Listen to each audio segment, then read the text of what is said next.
Assalamualaikum warahmatullahi wabarakatuh. Bismillahirrahmanirrahim. Alhamdulillahil qawiyyi sultanuh, al-wadihil burhanuh, al-mabsut fil wujud karamuhu wa ihsanuh. Allahumma salli wa sallim wa barik wa karrim wa azim ala miftahi bab rahmatillah adada ma fi ilmillah salatan wa salaman daimaini bidawami mulkillah wa ala alihi wa sahbihi adada kulli dharratin alfa marrah amma ba'd. Yang saya cintai, yang saya muliakan, para alim ulama, para kiai, para asatid, para tokoh masyarakat, para aparat pemerintah, yang saya cintai, yang saya muliakan, ketua panitia beserta seluruh panitia peringatan Isra wal Mi'raj Nabi besar Muhammad sallallahu alaihi wasallam, beserta seluruh hadirin hadirat, bapak-bapak, ibu-ibu, pemuda-pemudi umat baginda Nabi besar Muhammad yang selalu dimuliakan oleh Allah Subhanahu wa taala. Alhamdulillah, segala puji dan syukur kehadirat Allah Subhanahu wa taala. Dialah Allah Subhanahu wa taala yang maha besar dari segala sesuatu yang besar. Yang besar selain Allah kecil. Dialah Allah Subhanahu wa taala yang maha kaya dari segala sesuatu yang kaya. Yang kaya selain Allah miskin.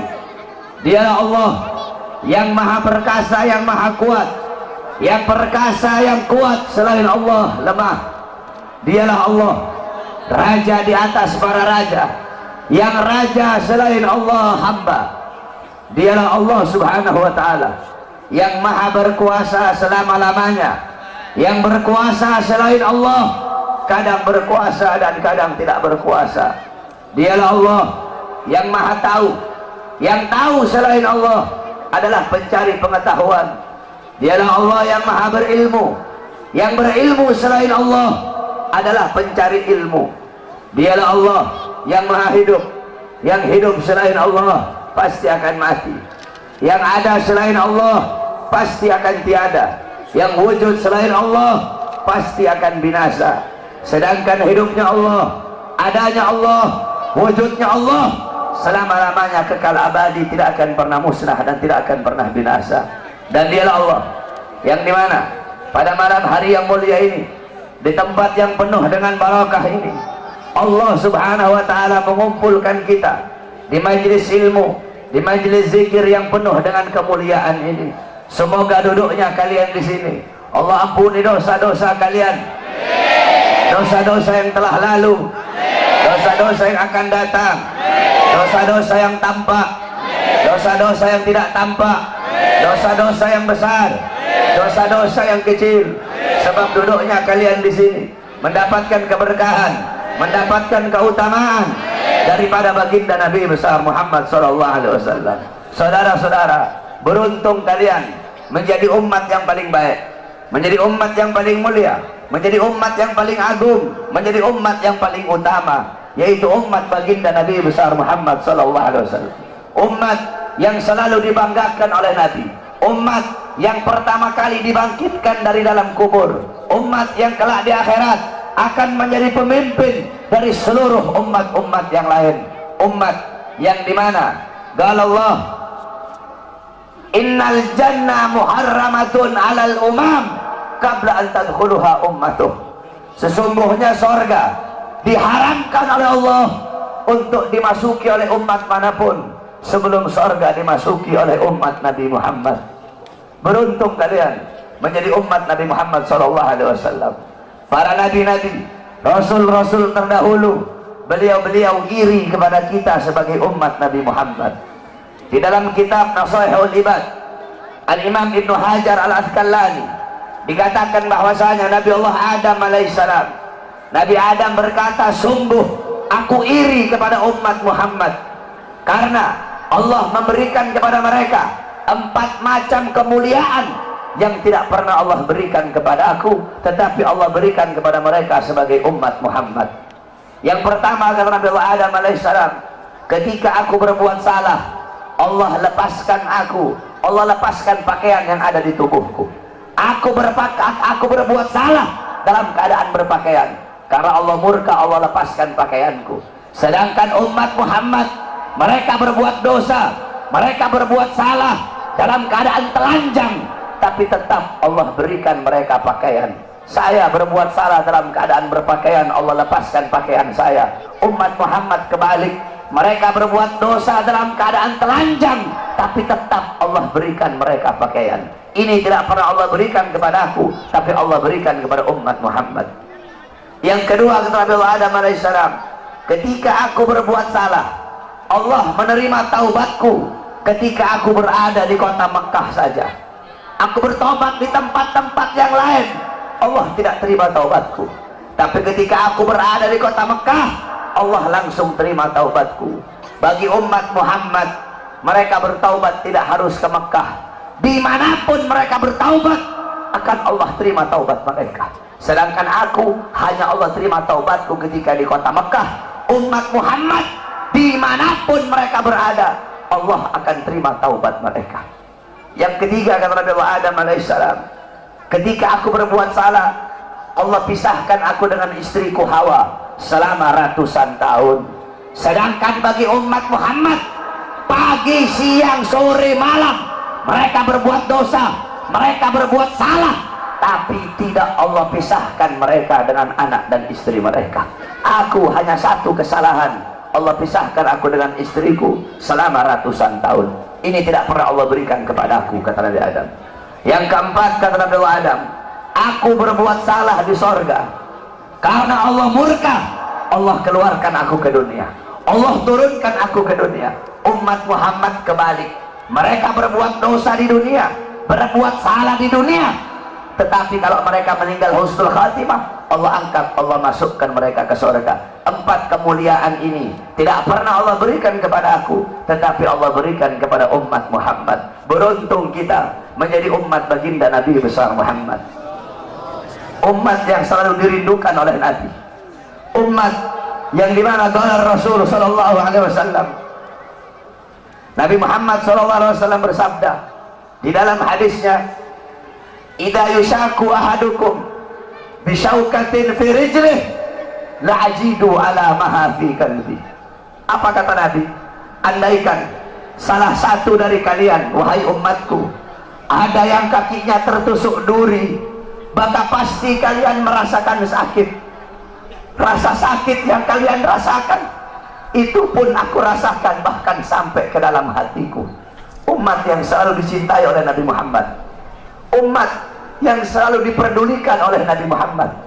Sayyidatuna Aisyah radhiyallahu anha, beliau pernah melakukan suatu pekerjaan yang disenangi oleh Nabi, sehingga Nabi mengangkat tangan dan berdoa, Allahumma ighfir li Aisyah ma qaddamat wa ma akharat, ma abharat wa ma abtanat. Ya Allah, ampuni dosa-dosa Aisyah yang telah lalu, yang telah lalu, yang akan datang, yang tampak, yang tidak tampak. Ampuni dosa Aisyah ya Allah. Siti Aisyah loncat-loncat. Siti Aisyah sangat senang dengan doa Nabi Muhammad. Nabi berkata, wahai Aisyah, apakah kamu senang dengan doa seperti itu? Kata Siti Aisyah, siapa yang tidak senang didoakan manusia mulia sepertimu ya Rasulullah.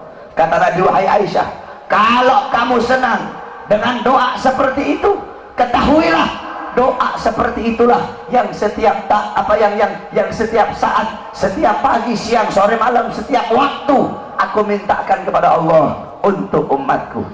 Nabi Muhammad begitu peduli kepada kita sebagai umat. Beruntung kalian menjadi umat yang dimana qala Sayyidina Ali karamallahu wajhah, inna Rasulullah fi akhir nafsi haragat syafataihi marratain fa'algaitu sam'i fasami'tuhu yaqul ummati ummati faqbilah Rasulullah. Sayyidina Ali berkata, Nabi Muhammad pada saat detik-detik terakhir nafasnya, aku melihat bibir beliau menggerakkan dengan 2 kali gerakan. Aku dekatkan telingaku, aku mendengar beliau berkata, ummati ummati, umatku umatku, kata Nabi Muhammad SAW. Bahkan pada saat detik-detik terakhir nafasnya, Nabi Muhammad masih memikirkan kalian sebagai umat. Ketika itu Nabi Muhammad terbaring sakit di kamar yang biasa beliau tiduri di rumah Sayyidatuna Aisyah radhiyallahu anha. Allah berkata kepada Jibril, wahai Jibril, turun kamu, sampaikan kepada Muhammad, aku berikan kepada dia dua pilihan. Apakah dia akan memilih aku atau dia memilih kehidupan dunia? Kalau dia memilih kehidupan dunia, akan aku panjangkan umurnya. Tapi kalau dia memilih aku, sampaikan kepadanya, pada hari ini akan datang ajalnya. Turun Jibril membawa firman tersebut. Kemudian Jibril menyampaikan, ya Rasulullah, Allah memberikan kepada kamu dua pilihan. Apakah engkau memilih Allah atau memilih dunia? Kalau engkau memilih Allah, pada hari ini akan datang kematianmu. Kalau kamu memilih dunia, Allah panjangkan umurmu. Apa kata Nabi Muhammad? Wahai Jibril, sudah tentu aku lebih memilih Allah. Bagiku kehidupan sebenarnya bukan dunia. Kehidupan sebenarnya bagiku ketika ruhku berpindah menghadap Allah subhanahu wa ta'ala. Pergi Jibril membawa kabar tersebut. Kemudian Allah memanggil Israel, wahai Israel, wahai pencabut nyawa, turunlah kamu ke dunia. Pasang muka yang paling bagus, pasang wajah yang paling bagus. Kamu akan mencabut nyawa makhluk yang paling mulia, yaitu Nabi Muhammad. Kamu cabut nyawa dia, itu pun kamu izin dulu kepada dia, mau tidak dia dicabut nyawanya. Kalau dia mau kamu cabut, kalau dia tidak mau kamu kembali kepada aku. Turun Israel membawa perintah Allah untuk mencabut nyawa baginda Nabi besar Muhammad. Israel berdiri di depan pintu rumahnya Nabi.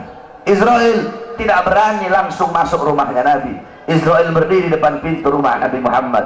Israel mengucapkan salam, assalamualaikum ya Rasulullah, assalamualaikum ya Habibullah, assalamualaikum ya Safiyullah. Pintu rumah dibuka oleh Sayyidatuna Fatimah.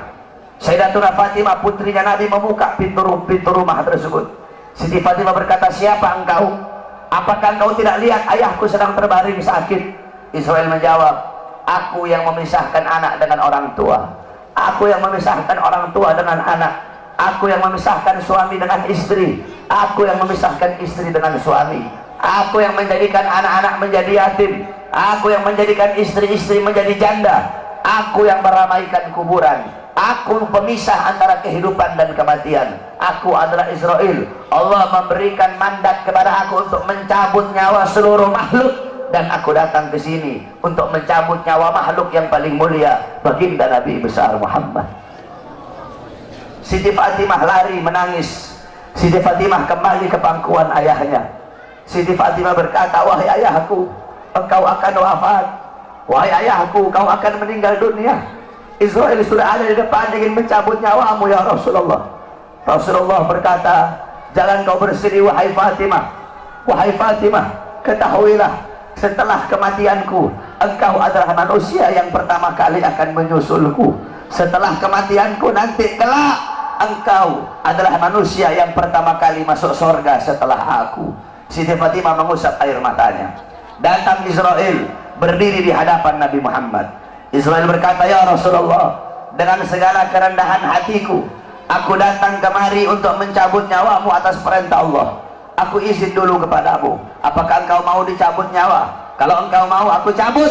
Kalau engkau tidak mau, aku kembali kepada Allah subhanahu wa ta'ala.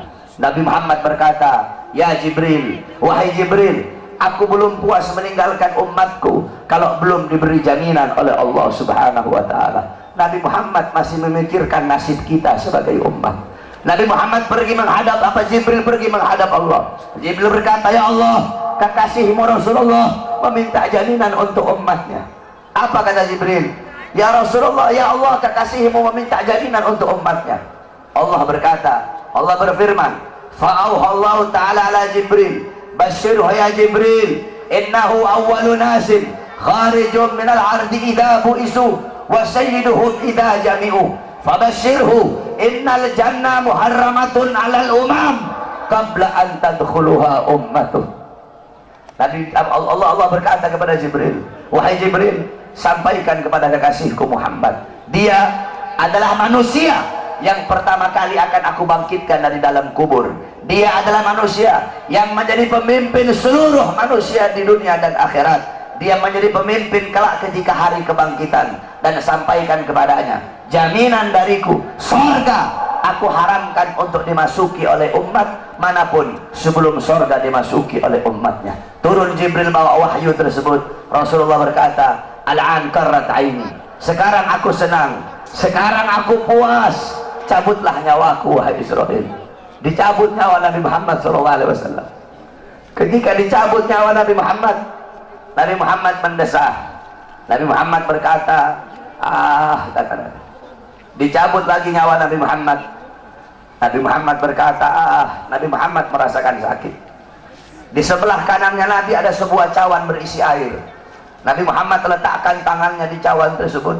Beliau usap air keringat yang keluar dari wajah beliau. Kemudian beliau berkata, wahai Israil, apakah seperti ini rasa sakit dicabut nyawa? Israil berkata, iya ya Rasulullah, seperti itulah rasa sakit dicabut nyawa. Nabi berkata, apakah rasa sakit seperti ini juga yang nanti bakal dialami oleh umatku? Apakah rasa sakit seperti ini yang nanti bakal umatku rasakan wahai Israil? Israil berkata, iya ya Rasulullah, rasa sakit seperti itulah yang nanti bakal dialami oleh umatmu. Rasa sakit seperti itulah yang nanti bakal dirasakan oleh umatmu.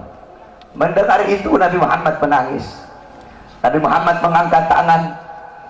Doa terakhirnya Nabi Muhammad, harapan terakhirnya Nabi Muhammad, doa yang menutupi wafatnya Nabi Muhammad SAW. Beliau mengangkat tangan dan berdoa, Allahumma khaffif ala ummati fi sakaratil maut.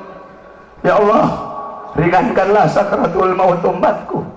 Ya Allah, permudahkanlah sakaratul maut umatku. Aku nabi mereka, aku pemimpin mereka, aku penanggung jawab mereka. Ya Allah, biar aku menanggung seluruh rasa sakit sakaratul maut umatku. Biar aku menanggung beban penderitaan rasa sakit mereka. Ya Allah, umatku tidak akan kuat, mereka tidak akan sanggup. Ya Allah, biar aku Muhammad menanggung rasa sakit sakaratul maut umatku. Apa yang telah kau lakukan untuk Nabi Muhammad? Apa yang telah kau korbankan untuk Nabi Muhammad? Nabi Muhammad berjuang untuk kalian. Nabi Muhammad menanggung rasa sakit sakaratul maut kalian. Karena begitu cinta beliau kepada kalian sebagai umat. Saya dan kalian, kita tidak bisa membalas jasa-jasa Nabi Muhammad SAW. Sekalipun kalian merangkak dari rumah kalian menuju kuburnya Nabi Muhammad, kalian tidak akan bisa membalas jasa-jasa Nabi Muhammad SAW. Oleh karena itu, saudara-saudaraku sekalian, setelah Nabi Muhammad wafat, banyak para sahabat-sahabat yang tidak kuat hidup. Ada sahabat yang berdoa, ya Allah, cabut kedua mataku. Untuk apa lagi aku melihat? Nabi sudah wafat, cabut kedua mataku. Aku tidak lagi mau melihat selain memandang wajahnya Nabi Muhammad. Ketika itu juga dia dibutakan oleh Allah Subhanahu wa Ta'ala. Ada yang angkat tangan, ya Allah, cabut nyawaku. Aku tidak lagi mau hidup. Untuk apa aku hidup?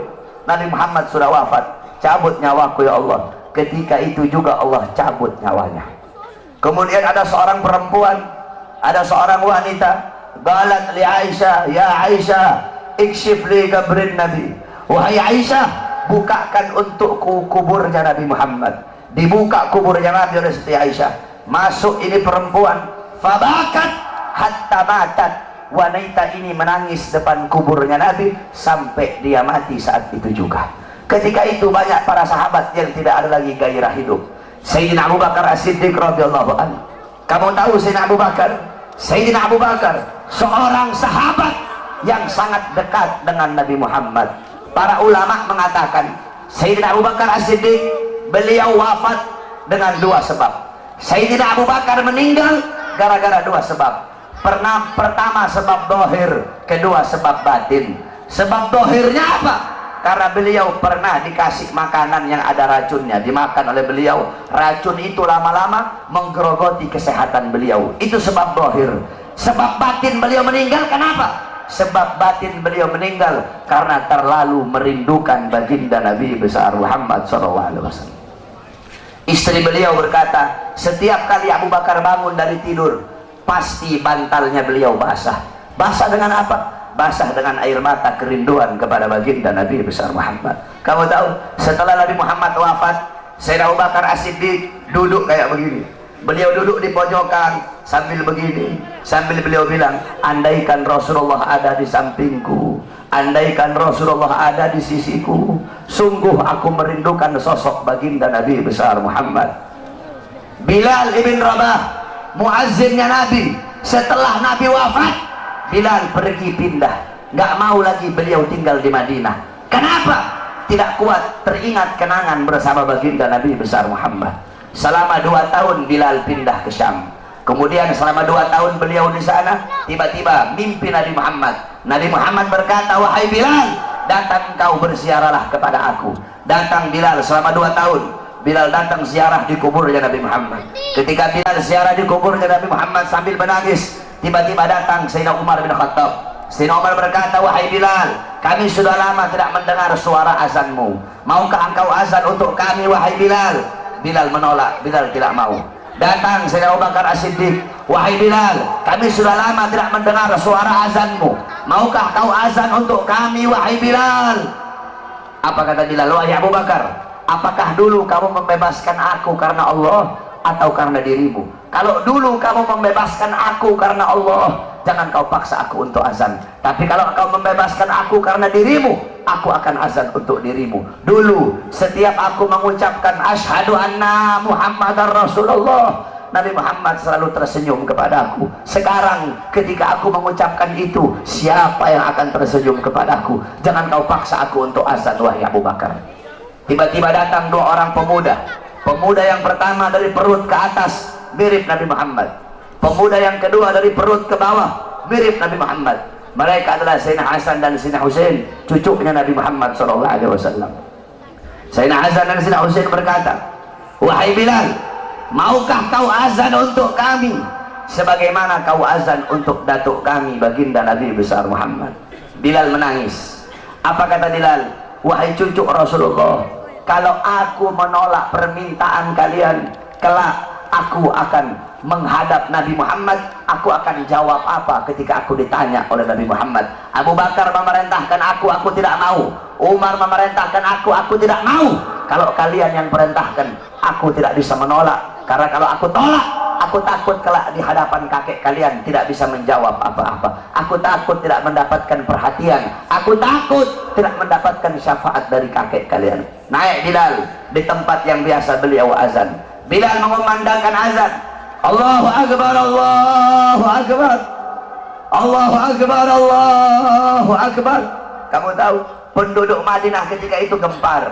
Mereka berkata, hal bu'isar Rasul, apakah Nabi diutus lagi? Apakah Nabi Muhammad hidup lagi? Kok Bilal mau azan? Apakah Nabi hidup lagi? Kenapa Bilal azan? Mungkin Nabi Muhammad hidup lagi. Yang punya toko menutup tokonya, yang di pasar mereka keluar dari pasar. Bilal melanjutkan azannya. Asyhadu an la ilaha illallah, asyhadu an la ilaha illallah. Wanita-wanita yang dipingit keluar dari rumahnya masing-masing.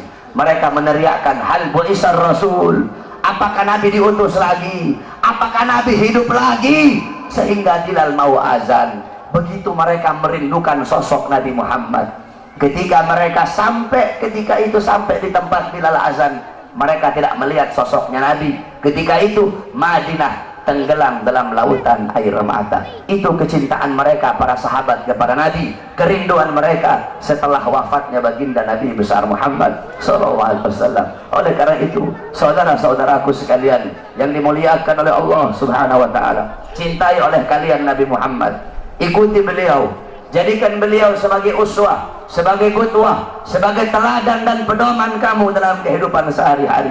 Ikuti sunnah-sunnah beliau. Jadikan rumah tangganya kamu rumah tangga Nabi Muhammad. Jadikan kau punya rumah tangga Nabi Muhammad. Kamu tahu, banyak sekarang rumah tangga yang hancur, banyak sekarang rumah tangga yang berantakan. Kenapa? Karena rumah tangga itu tidak mengikuti rumah tangga baginda Nabi besar Muhammad. Rasulullah SAW bersabda, baiti jannati. Nabi Muhammad berkata, rumahku adalah sorgaku, rumahku adalah sorgaku.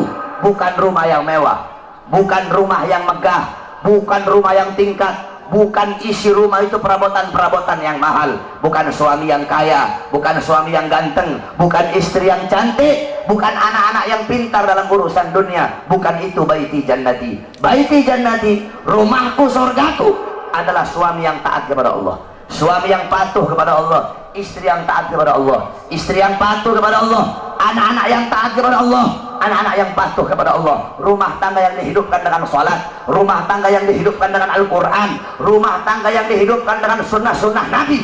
Ini adalah baiti jannati. Walaupun rumahnya dari kardus, walaupun tinggalnya di bawah jembatan, kalau suami, istri, anak-anak taat patuh tunduk kepada Allah, rumah tangga itu akan menjadi sorga. Rumah tangga itu, itulah rumah tangga baginda Nabi besar Muhammad SAW. Sekarang ini banyak istri-istri durhaka ya. Istri-istri sekarang banyak yang durhaka.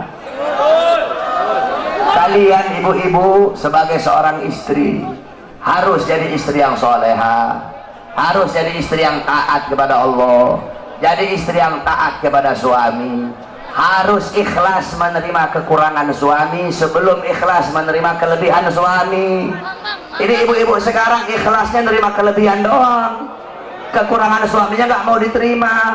Suami datang nggak bawa duit diteriakin sama ibu-ibu. Kalian sebagai seorang perempuan, ridho Allah kepada kalian berada dalam ridho suami kalian. Ibu-ibu, beda anak perempuan sama anak laki, itu beda. Kalau anak laki-laki dia nikah, dia bukan milik istrinya, dia tetap milik bapak dan ibunya. Tapi kalau anak perempuan udah nikah, maka perempuan itu sepenuhnya milik suaminya. Makanya cari ridhonya suami. Ini kadang istri sekarang kurang ajar sama suami, kasar sama suami, caci maki suami.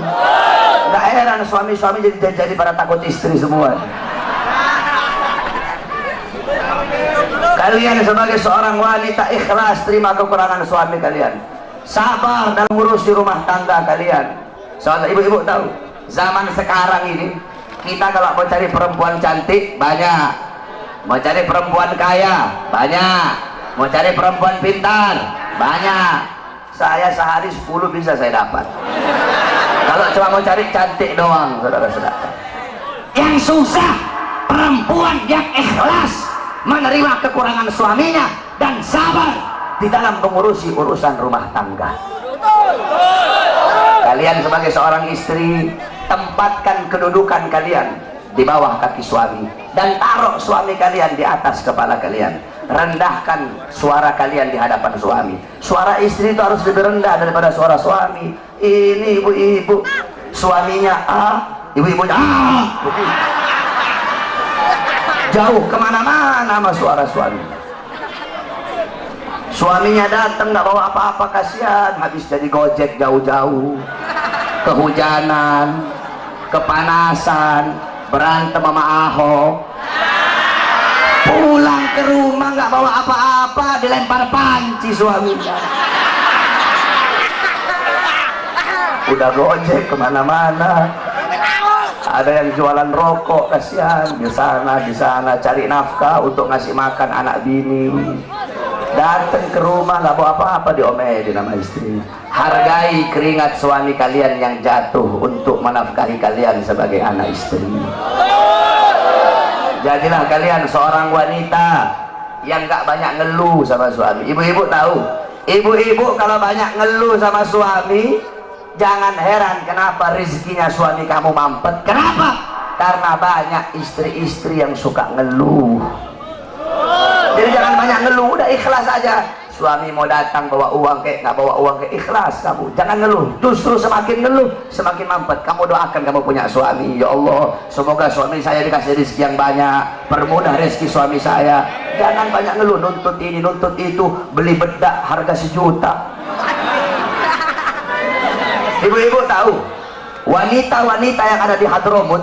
Ibu-ibu tahu Hadramut? Hadramut tempatnya Wali Songo. Wali Songo yang bawa Islam, para habaib itu asalnya dari Hadramut. Ibu-ibu mau tahu perempuan di sana kayak gimana? Wanita-wanita yang ada di sana, istri-istri yang ada di sana, Itu kalau beras habis, garam habis, susu habis, bawang habis, itu mereka nggak ngomong sama suaminya. Beras habis, mereka nggak ngomong begitu. Susu habis, nggak kayak ibu-ibu. Ibu-ibu, woi bang, beras habis bang, mana aja bang. Terus perempuan di sana kalau beras habis gimana? Kalau beras habis nih ibu-ibu tiru mereka nih. Kalau beras habis, itu karungnya mereka taruh di tempat yang mencolok. Kalau susu habis, kalengnya mereka taruh di tempat yang mencolok. Jadi nanti dia suaminya tahu sendiri, oh udah habis beras. Kalau ibu-ibu dapat suami yang ngerti, kalau ibu-ibu dapat suami yang nggak ngerti, setahun nggak makan, itu beras udah habis tetap nggak bakal dia beli, walaupun ibu taruh depan pintu dia nggak tahu apa-apa. Jadi kalau dapat suami yang nggak ngerti, beras habis, ambil karungnya taruh di kepalanya, beras habis. Kalau suaminya ngerti, taruh tuh karung beras di depan. Jadi suaminya bangun tidur, ucek-ucek mata, oh udah habis beras, dia mandi, dia beli beras. Kalau ngerti, kalau nggak ngerti juga, ambil tuh karung, lagi tidur suaminya masukin dalam karung beras.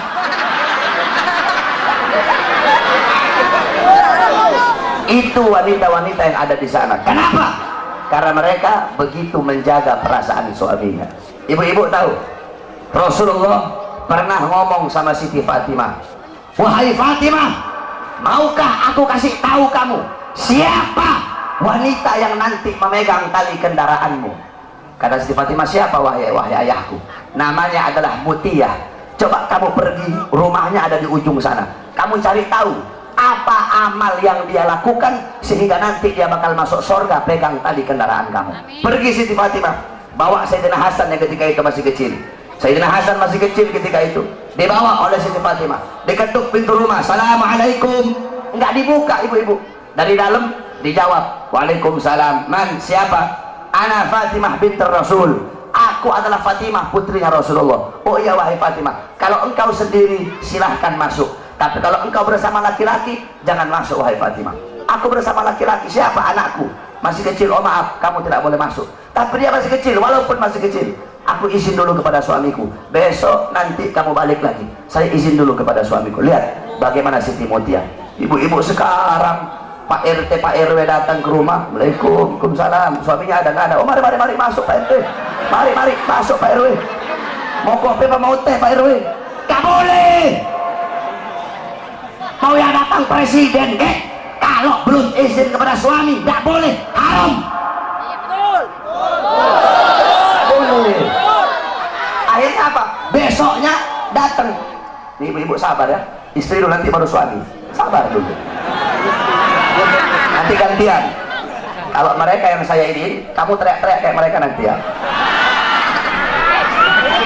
Akhirnya apa ibu-ibu? Akhirnya besok datang lagi Siti Fatimah, bawa Sayyidina Husain. Ketika diketuk, assalamualaikum, waalaikumsalam. Man, Fatimah binti Rasul. Oh wahai Fatimah, kamu bersama siapa? Bersama Husain dan Hasan. Oh maaf, kalau Hasan udah dikasih izin, kalau Husain belum dikasih izin. Balik lagi besok, aku izin dulu kepada suamiku. Dia izin kepada suaminya, baru besoknya boleh masuk. Siti Fatimah, Siti Fatimah lihat ini perempuan biasa-biasa aja, ahli ibadah bukan, ahli sholat bukan, ahli Quran bukan. Terus amal apa yang dia lakukan sehingga masuk surga?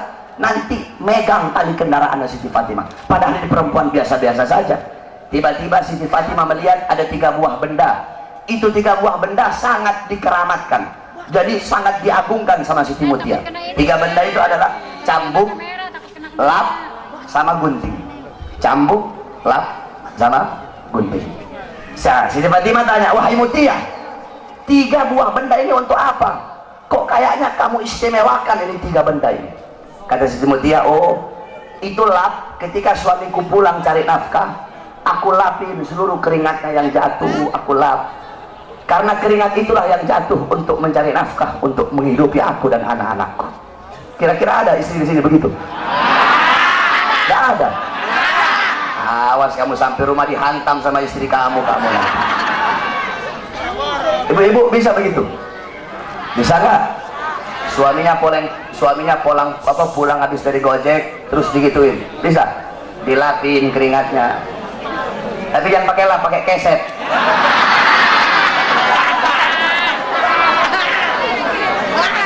Itu yang pertama. Kemudian kata Siti Fatimah, terus ini cambuk untuk apa?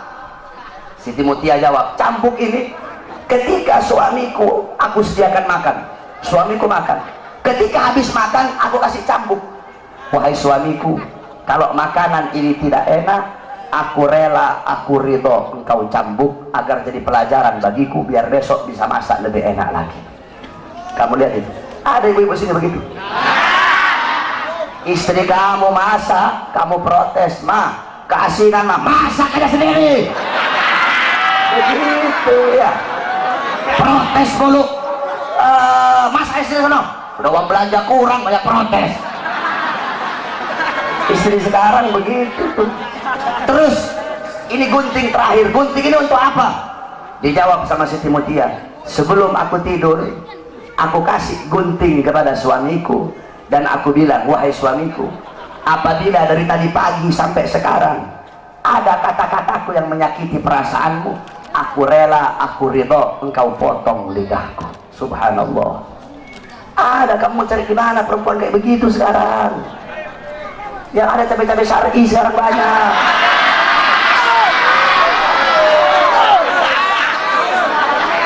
Istri kalian kira-kira kayak gitu nggak?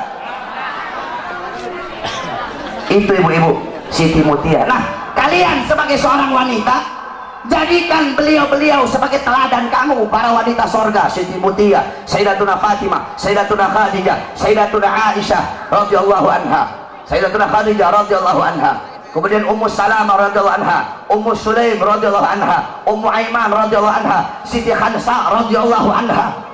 Bagaimana wanita-wanita terdahulu, jadikan mereka sebagai teladan kamu dalam urusan rumah tangga. Kalian sebagai seorang perempuan, ini perempuan sekarang saya perhatikan, kalau mau keluar pengajian nih, dandan cantik-cantik ibu-ibu, pakai bedaknya 2 cm segini, yang putih muka doang, lehernya hitam.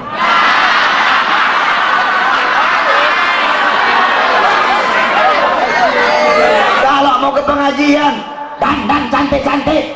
Mau pergi ke pasar, dandan cantik-cantik. Kalian sebagai seorang istri mempertontonkan kecantikan kalian untuk orang lain. Kalau mau keluar dandan cakep, acara Habib dandan cantik-cantik. Di dalam rumah mukanya kayak setan depan suami. Kalau kalian mau keluar, pakai wangi-wangian, biar orang tertarik kepada kalian. Dalam rumah bau curut. Ini istri sekarang begitu tuh. Betul. Tak boleh ibu-ibu. Dandan kalian untuk suami kalian. Ibu-ibu tahu, perempuan-perempuan dulu itu mereka sampai mau tidur itu dandan. Biar kenapa? Biar bangun tidur cakep, rapi, suaminya lihat. Ini suaminya bangun tidur lihat istrinya tidur, Allah udah kayak gerantong begitu, rambutnya berantakan, kelihatan jeleknya. Oleh karena itu dandan kalian untuk suami kalian. Pertontonkan, percantikkan diri kalian itu di hadapan suami, bukan untuk orang lain. Jadikan beliau-beliau sebagai teladan kamu. Kemudian kalian sebagai seorang istri, kalian adalah muallimah, muaddibah, mudarrisah, pendidik, pengajar pertama bagi putra putri kalian. Bagus atau buruknya seorang anak tergantung daripada ibunya. Kenapa? Makanya Allah bilang di Al-Quran, hirsul lakum, perempuan-perempuan kalian adalah ladang bagi kalian. Kalian para laki-laki yang bercocok tanam, istri-istri kalian adalah ladang. Kalau kalian bercocok tanam di ladang yang baik, hasilnya bakal baik. Kalau kalian bercocok tanam di ladang yang kering kerontang, maka hasilnya bakal rusak. Nah, bejat atau tidaknya anak-anak kalian tergantung daripada istri-istri kalian. Oleh karena itu, seorang ibu, seorang istri harus bisa menjadi ibu yang baik bagi anak-anaknya. Ibu-ibu tahu, dulu di Hadramut, Al-Habib Ahmad bin Hasan Al-Abbas, beliau bilang, saya pernah menemukan catatan tangan seorang wanita dari Qabilah Al-Amudi. Itu wanita tulis dengan tangannya syarah kitab Minhaj Al-Imam Subki. Itu ada 6 jilid. Itu wanita tulis pakai tangannya, ada 6 jilid. Di akhir tulisan wanita itu bilang, tolong dikasih uzur, tolong kasih maaf kalau ada kata-kata yang salah dalam penulisan ini, karena aku menulis ini kitab dalam keadaan menyusui anak-anakku. Subhanallah. Coba kamu bayangkan, itu perempuan nulis kitab, nyusuin anaknya sambil ngarang kitab, sambil nulis kitab. Gak heran orang-orang di sana besar anak-anaknya ngarang kitab. Kenapa? Karena masih kecil ibunya nyusuin sambil bikin kitab.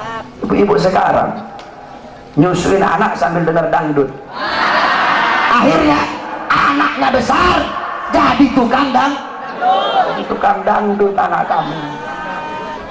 Perhatikan, kau punya anak-anak, jadilah kalian ibu yang baik bagi anak-anak kalian. Nah, terus kalian sebagai suami, kalian ngarep, beb, saya pengen punya istri seperti Siti Khadijah, beb, saya pengen punya istri seperti Siti Aisyah, beb, saya pengen punya istri seperti Siti Mutia.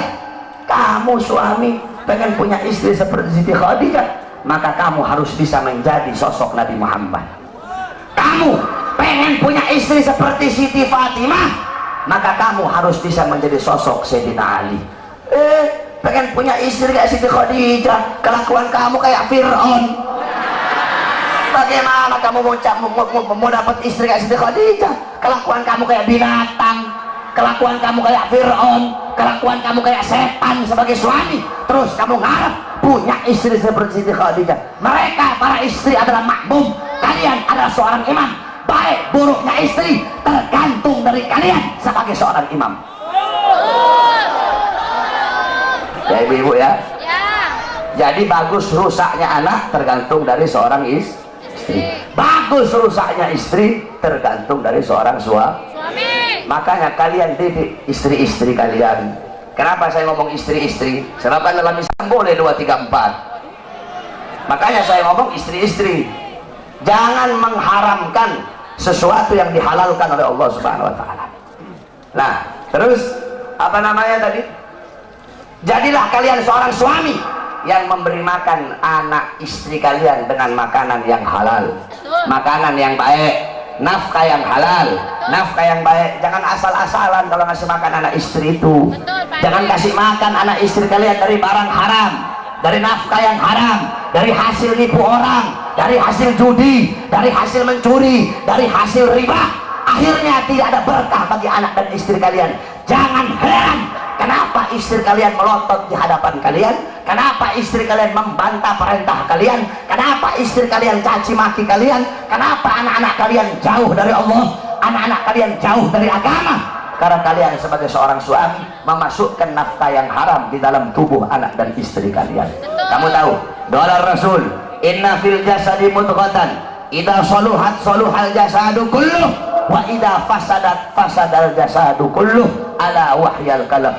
Di dalam diri manusia ada segumpal daging. Kalau daging itu baik, baik seluruh anggota tubuh.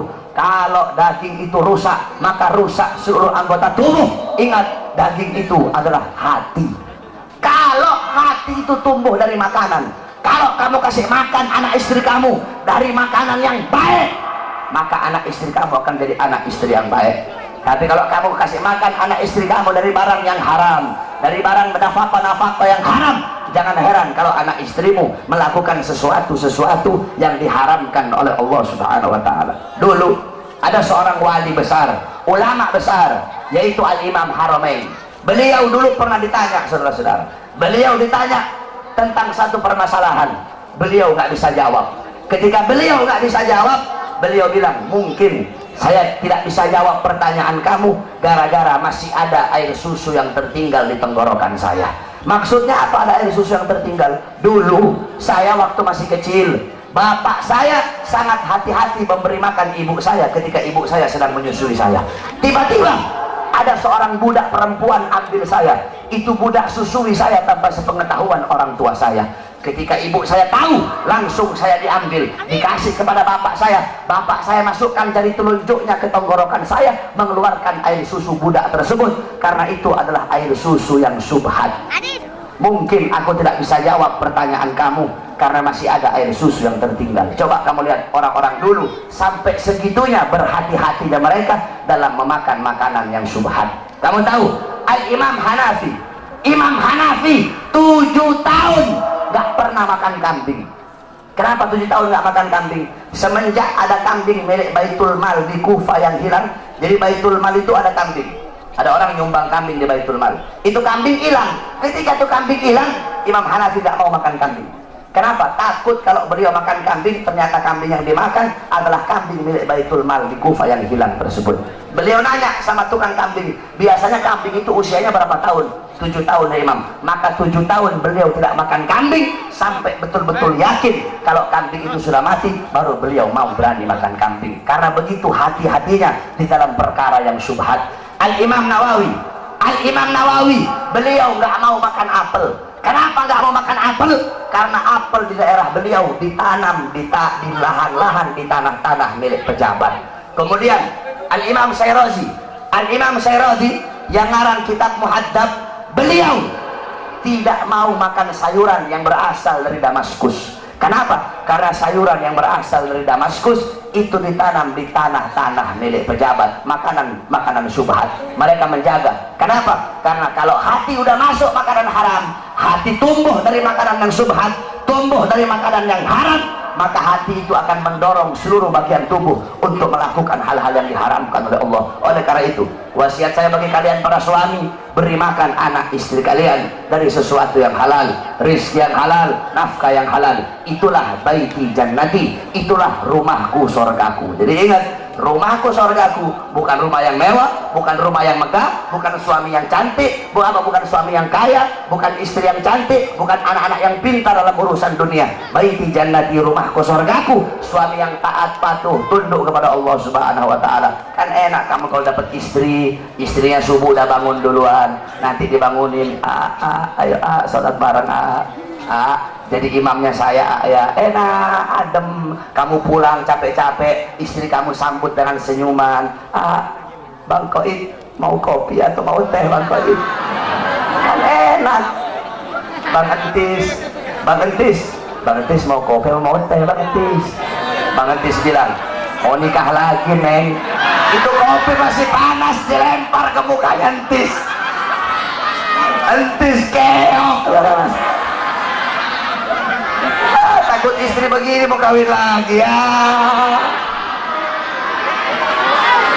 Mudah-mudahan rumah tangga semua jamaah yang ada di sini jadi rumah tangga sakinah, mawaddah, warahmah. Rumah tangganya Nabi Muhammad SAW, amin. Rumah tangganya jadi rumah tangga Nabi Muhammad. Insya Allah anak-anak kalian jadi anak-anak yang soleh dan soleha, amin ya rabbal alamin. Dan terakhir kepada seluruh hadirin, saya Ramadan saya buka pesantren kilat itu 25 hari. Kalau ada anak-anak mau masuk gratis, nggak bayar, cuma bayar kitab-kitabnya saja. Itu selama 25 hari harus menghatamkan 25 kitab. Jadi ada 25 kitab itu harus dihatamin semua. Fikihnya ada kitab Risalatul Jami'ah, Taqratus Sadida, kemudian hadis, Arba'in Nawawi dan lain-lainnya, kemudian pelajaran sorof, Amsalatul Tasrif, Kailani, kitab-kitabnya, kemudian Nahwu, Jurumiyah, Mabadi, kemudian tajwidnya Hidayatus Sibyan, kemudian Al-Quran, kemudian Muhawarah, kemudian Mu'adzarah dan lain seluruh pelajaran. Itu ada 20 kitab harus dikhatamkan. Jadi kalau ada anak-anak sini yang mau masuk pesantren kilat, betul, selama 25 hari nggak boleh pulang. Jadi ngajinya itu habis tarawih nanti saya ngajar, habis tarawih saya ngajar sampai jam 10. Jam 10 gantian Habib Muhammad ngajar sampai jam 12. Jam 12 saya ngajar sampai pagi. Sampai pagi tuh. Nah, nanti habis sholat subuh Habib ada habaib lagi yang ngajar sampai jam 9. Nah, jam 9 istirahat. Bangun duhur. Habis sholat duhur saya ngajar sampai asar. Habis asar saya ngajar lagi sampai tarawih. Begitu terus setiap hari biar hatam 20 kitab itu. Jadi kalau ada yang masuk silahkan, gratis, nggak bayar, saya tanggung semua makannya yang ada di sana. Insya Allah saudara-saudara semuanya yang hadir di sini, Allah Subhanahu Wa Taala jadikan hamba-hamba yang baik, hamba-hamba yang taat, hamba-hamba yang patuh, hamba-hamba yang tunduk kepada Allah Subhanahu Wa Taala. Tadi semuanya yang turun aksi 55, insya Allah Allah jadi saksi atas perjuangan kalian semua. Insya Allah Allah SWT berikan kemenangan kepada kita umat Islam. Saudara-saudara sekalian, ingat, kemenangan pasti akan menang. Kemenangan, kebenaran pasti akan menang. Kebenaran itu gak akan pernah kalah. Kita memperjuangkan kebenaran, kita pasti menang, saudara-saudara. Kita berdoa semoga Allah berikan kekuatan kepada majelis hakim untuk bisa menvonis Ahok dengan seberat-beratnya. Sehingga apa? Sehingga kalau Ahok nanti nggak ditahan, besok bakal lahir Ahok-Ahok yang lain. Kalau Ahok nggak ditahan, besok bakal lahir penista-penista agama yang lain. Jadi hakim harus tegas. Hakim itu harus bisa ngasih keputusan yang adil, keputusan yang bisa memuaskan seluruh masyarakat dan umat Islam yang ada di Indonesia. Saya malas mau bahas Ahok, belum tidur saya dari tadi pagi, nggak mau keras-keras saya. Nanti deh di acara yang satunya deh. Apalagi Ahok udah keok, udah kalah Ahok. Tinggal nunggu masuk bui aja lu Ahok. Kok bentar lagi masuk bui kok. Kebenaran pasti akan menang, saudara-saudara. Kebenaran tidak bisa dikalahkan dengan kebatilan. Kebenaran milik Allah, dan Allah pasti akan memenangkan yang berjalan di jalan kebenaran. Makanya kita dukung terus hakim. Udah cukup jaksanya yang goblok, hakim dan ikut-ikutan goblok. Kalian hukum, kalian para penegak hukum, kalian para penegak hukum, hukum harusnya tajam di atas, tajam di bawah, bukan tumpul di atas dan tajam di bawah. Tegakkan kebenaran, tegakkan keadilan kepada siapapun, yang benar-benar, yang salah-salah. Ini para penegak hukum, Pak Polisi, hakim, jaksa, congornya kan suka ngomong, ini negara hukum ini. FPI jangan anarkis FPI. Ini negara hukum. Jangan main hakim sendiri ya. Negara hukum ini. Congor kalian ngomong negara hukum, tapi justru kalian yang mengkhianati dan menodai hukum itu sendiri, saudara-saudara. Cukup sudah, kami demo berkali-kali. Insya Allah demo tadi kita itu, insya Allah Allah lihat dan Allah berikan kekuatan kepada hati. Kita masih percayakan, tadi demo damai, kita masih percayakan kepada hakim. Untung tadi saya nggak orasi. Kalau saya orasi tadi bahaya kalau saya pegang mic. Makanya jangan sampai deh saya orasi. Kalau saya udah orasi, udah nggak ada kata lain, serbu. Nggak boleh. Kita harus tunggu komando dari Al-Imam Al-Habib Rizik bin Syihab. Makanya saya nggak mau orasi, nggak mau pegang mic, takut saya. Kalau udah pegang mic, ngeliat polisi, oh, serbu begitu.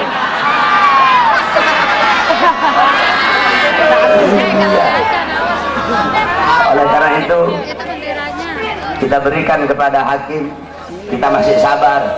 Makanya hakim kalian harus adil, tegakkan kebenaran. Kalau sampai hilang kepercayaan kami kepada kalian sebagai para penegak hukum, maka jangan salahkan kami kalau kami hukum Ahok dengan cara kami sendiri, saudara.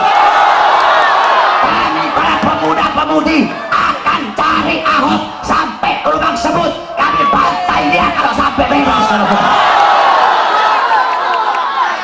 Musuh kita bukan polisi, musuh kita bukan tentara, musuh kita bukan presiden, musuh kita bukan Cina, musuh kita bukan Kristen, musuh kita bukan Buddha, musuh kita bukan Hindu, musuh kita Ahok, penista agama, Ahok, penista Quran, itu musuh kita. Maka siapapun yang melindungi Ahok, siapapun yang membela Ahok, maka dia menjadi musuh kita, saudara. Kalau polisi melindungi Ahok, polisi jadi musuh kita. Kalau tentara melindungi Ahok, tentara jadi musuh kita. Kalau presiden melindungi Ahok, presiden membela Ahok, ya emang sih orang adeknya.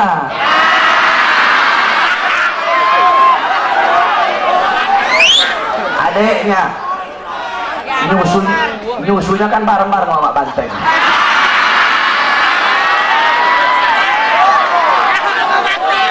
Saudara sesusuan, Dua-duanya muka polos. Muka polos otak iblis. Banyak di sini muka polos otaknya iblis nih.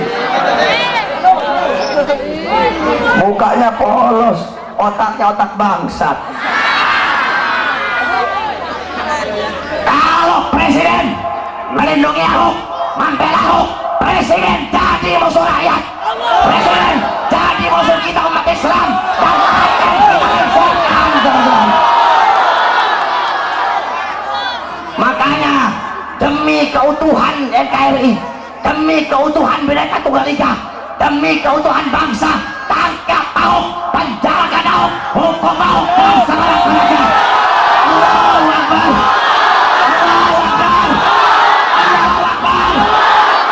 Kita umat Islam tidak cari musuh, tapi kalau musuh datang haram bagi kita untuk lari.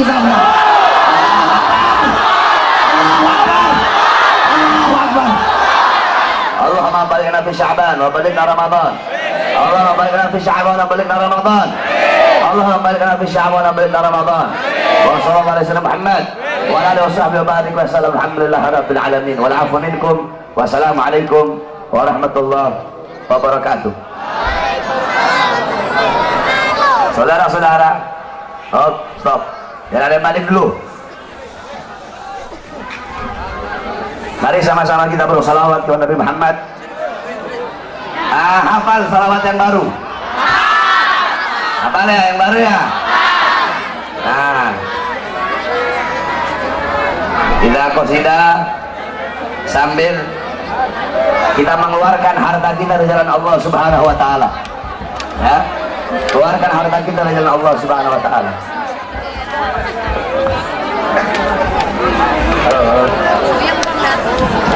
Prajurit pembela Rasulullah, bangkitlah untuk agama, bangkitlah untuk negara, satukan hati, satukan jiwa.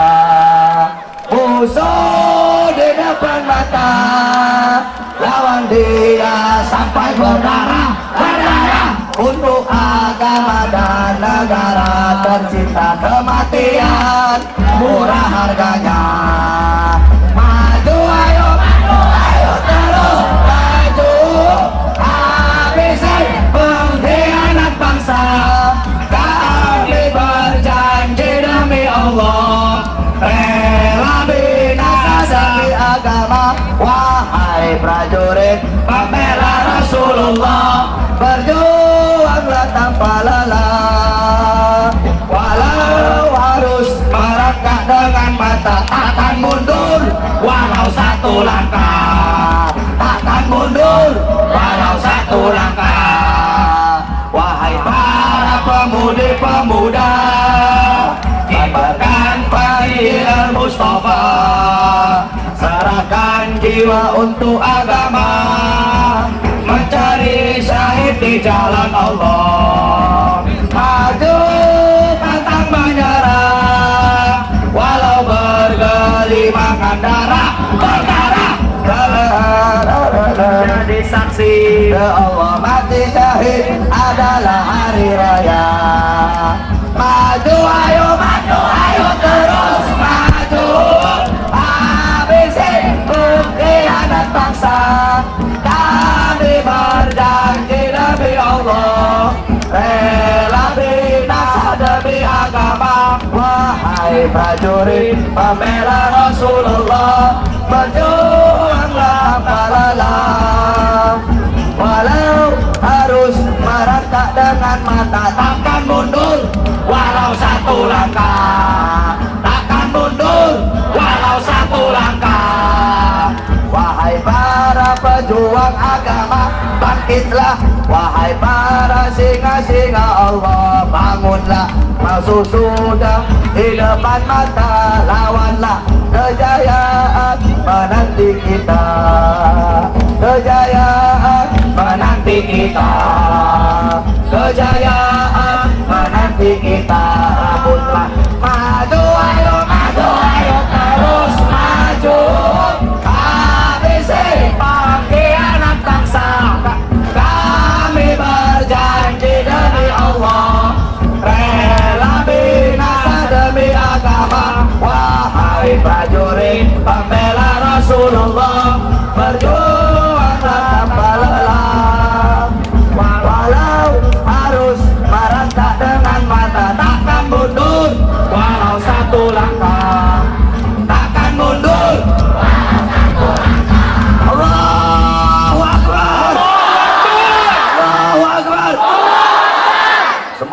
berikan panjang umur kepada guru kita Al-Habib Rizik bin Husain bin Syihab. Semoga Allah panjangkan umur beliau. Semoga beliau pulang dari umrah ke Indonesia dalam keadaan selamat. Amin ya rabbal alamin. Allahumma nas'aluka khairal as'alah wa khairan najah wa amal khair mamat wa anta bitawajjil mawadana wa haqiqi mana wa anta maulana fanasuluka bil kafirin wa sallallahu alaihi wasallam Muhammad wa alihi wasahbihi barik wa sallallahu alhamdulillahi rabbil alamin wa salli ala sayyidina Muhammad.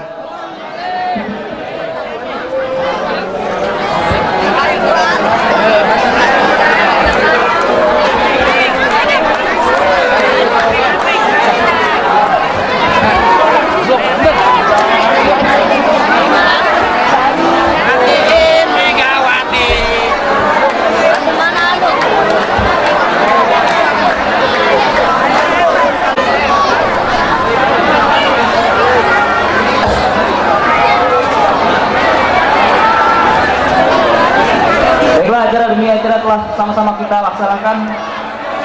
Tadi juga telah ditutup dengan doa. Untuk itu, dengan berakhirnya acara di agenda ini, maka acara ini telah selesai dengan baik. Kami selaku panitia memohon maaf sebesar-besarnya jika ada kekurangan. Wallahul muwaffiq ila aqwamit thoriq. Hasbunallah wa ni'mal wakil, ni'mal maula wa ni'mal nasir. Nasrullah wa fathun qarib. Assalamualaikum warahmatullahi ta'ala wabarakatuh. La ilaha illallah, subhanallah, walhamdulillah, la ilaha illallah, Allah ya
So